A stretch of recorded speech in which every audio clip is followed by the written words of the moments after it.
Hammaga assalomu alaykum jigarlar. Sizlar bilan Avino. Bugun videomizda jigarlar men sizlarga qanday qilib tushib ketgan meritni osongina ko'tarishni o'rgataman. Undan oldin videomizga bitta like bosib, kanalimizga obuna bo'lib qo'yishni unutmanglar. Men bundan 1 yil oldin xuddi mana shunaqa videoni qilgandim. Lekin bu safar video neobishniy bo'ladi va umuman boshqacha bo'ladi avvalgisidan. Shuning uchun jigarlar ekran kartasiga qurib o'tirib olinglar va video boshlanmasdan oldin bitta like bosib, kanalga obuna bo'lib qo'yishni unutmanglar jigarlar.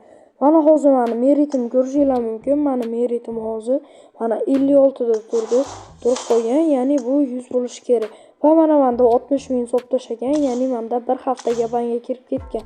Buni esa ko'pchilik buni bo'lgan bo'lsa, ya'ni yangi igroklar bo'lsa yoki buni situatsiyaga tushmagan bo'lsalar, ya'ni igroklar buni situatsiyaga tushmagan igroklar bo'lsa, buni qanday qilishni bilmaydi, ya'ni ko'tarishni bilmaydi. Shuning uchun jigarlar men sizlarga hozir ko'tarishni ham o'rgataman va uni 2 karra tezlashtirib, ya'ni 2x darajada ko'tarishni o'rgataman. Va jigarlar buning uchun bizga nima kerak bo'ladi? Inventarga kiramiz va mana shu joydan bu kartalar bo'limiga o'tsak, pastda mana shu VPN yonida mana shu xuddi ko'k turadi mashina. Bu XP kartochka bo'ladi. Buni qayerdan topsanglar bo'ladi? Buni magazinga kirasizlar, xazinalar bo'limiga o'tasizlar va mana shu 3-mi, 4-bo'limga o'tgandan keyin pastda bizda 10 yuziga turibdi jigarlar. Buni 10 yuziga olishga arziydimi, yo'qmi desanglar, albatta arziydi.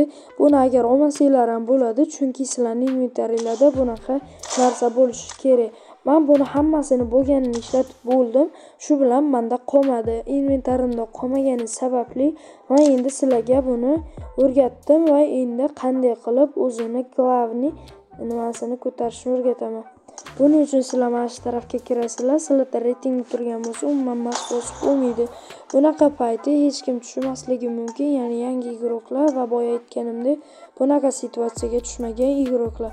Va jigarlar mana reytingsiz bo'limga o'tasizlar va oxirgi bo'limda boshqa bo'limi turibdi. Mana shu boshqa bo'limini ustidan bitta bosasizlar va oxirida botlarga qarshi livik bor. Bu livik o'zimizning oddiy mana shu livikdan farq. YouTube'da hali endigina o'z faoliyatini boshlagan yangi YouTuber bor ekan. Shu bratanga ham albatta o'zingizlar qo'ldan kelgancha podpiska bosib qo'yishni unutmanglar jigarlar. Bu menga sizlardan bo'lgan yordam bo'lardi jigarlar. Shuning uchun jigarlar mana shu bratanni kanaliga obuna bo'lib qo'yinglar. Qiladi. Bu farq qilishi bunda faqat botlar bo'ladi va bunda botlar bilan otishasizlar. Va buni yana bitta sizlarga aytib o'tadigan joyim bo'lsa, mana shu oson qiyiniga o'zingizlar qo'ysanglar bo'ladi. Lekin men sizlarga buni maslahat beraman, osoniga qo'yib o'ynashinglarni. Chunki sizlar qiyinga qo'yib o'ynasanglar, botlar sizlarga normalniy o'rin beradi, sizlar o'lib qolishinglar mumkin. Ya'ni botlar ko'payib ketgan paytida o'lib ketganinglardan keyin sizlarga XP berilmaydi. XP berilmagandan keyin sizlarga merit ko'tarilmaydi. Shu bilan shunaqa qilib yuraverasizlar. Men sizlarga merit ko'tarishda solo bo'lib o'ynaysizlarmi, squad bo'lib o'ynaysizlarmi? Baribir bir xil, lekin men sizlarga squad bo'lib o'ynashni tavsiya beraman. To'g'ri, avvalgi videomda solo bo'lib o'ynashni tavsiya berganman, lekin hozir nimaga squad bo'lib o'ynashni? Squad bo'lsalaringiz ham o'zingizlarni do'stinglar bilan tushishinglar kerak bo'ladi. Chunki bu kartada sizlar har bir bosganinglar uchun, ya'ni har bir do'stingiz o'lib qolsa, uni ko'targaningiz uchun ham sizlarga plus XP yoziladi. Masalan, 200 XP beradigan bo'lsa, sizlarga 300 XP qilib yoziladi. 300 XP qilib yozilgandan keyin sizlarning nufuzinglar asta-sekin xuddi shu taraflama mana ko'tarilib boshlaydi. Buni qayerdan nimasini ko'ramiz desanglar, mana shu joyda glavniy nimaga akkaunt profilga o'tasizlar. Nufuz degan bo'lim bor. Nufuzga o'tganinglardan keyin qoidalarga o'tsanglar, buni hammasini tushuntirib bergan. Bizda hozir joriy deb qo'ygan, bizda 20-59 mana shu bo'limda turibdi.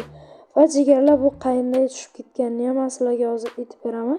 Va sizlar mana axloq kodeksiga ham nima qilishinglarni aytib ketaman. Ya'ni axloq kodeksiga agar sizlar uni hammasini o'rganib chiqishinglar kerak. Mana til qoidabuzarligi, qoidalarni qanday buzish haqida axborot tarqatish, noinsof jamoadashga zarar yetkazish, g'irromchilik, keyin g'irrom tashqi vositalar, meniki tashqi vositalar bilan banga kirib ketdi bir haftaga va 60 ta nimani olib tashladi. Shu sababli menda hozir meritimni qiynalib ko'tarib yuribman.